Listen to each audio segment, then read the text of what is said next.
Hi friends, ಎಲ್ರಿಗೂ ನಮಸ್ಕಾರ. Welcome to my channel. ನೋಡಿ ಫ್ರೆಂಡ್ಸ್, ಇವತ್ತು ಜೋಳ ಮತ್ತು ಗೆಣಸು ಮತ್ತು ಕೋಸು ಎಲ್ಲ ಅಂತಂದಿನಿ. ಬನ್ನಿ ಇವತ್ತು ಏನು ನಾಷ್ಟ ಮಾಡಿದ್ದೀನಿ ಅಂತ ನಿಮಗೆ ತೋರಿಸೋಣ. ಆಲ್ರೆಡಿ ಟೈಮ್ 11 ಗಂಟೆ. ನಾನು ಸ್ವಲ್ಪ ಫ್ರೆಂಡ್ಸ್ ಬೆಳಗ್ಗೆ ಹಾಸ್ಪಿಟ್ಲಿಗೆ ಹೋಗಿದೆ. ಇನ್ನು ಫ್ರೆಂಡ್ಸ್ ಮೆಂತ್ಯ ಸೊಪ್ಪು, ಸಬ್ಬಕ್ಕಿ ಸೊಪ್ಪು,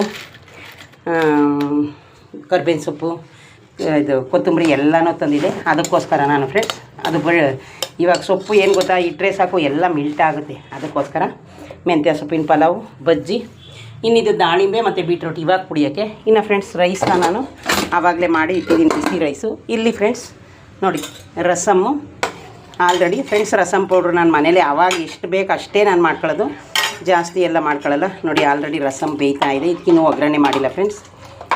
ರಸಮ್ ಪೌಡ್ರು ಆವಾಗವಾಗ ಎಷ್ಟು ಬೇಕು ಅಷ್ಟೇ. ಮೆಣಸು ಮತ್ತು ಜೀರಿಗೆ ಹುರ್ಕೊಂಡು ನಾನು ಮಾಡೋದು. ಮೆಂತ್ಯ ಹಾಕಿಲ್ಲ ಫ್ರೆಂಡ್ಸ್, ಕಹಿ ಆಗುತ್ತೆ ಅಂತ. ನೋಡಿದ್ರಲ್ಲ ಫ್ರೆಂಡ್ಸ್, ಇವತ್ತು ನನ್ನ ಮನೇಲಿ ನಾಷ್ಟ ಮೆಂತ್ಯ pulao, bajji, juice, rasam, rice. Okay friends, ಬಾ.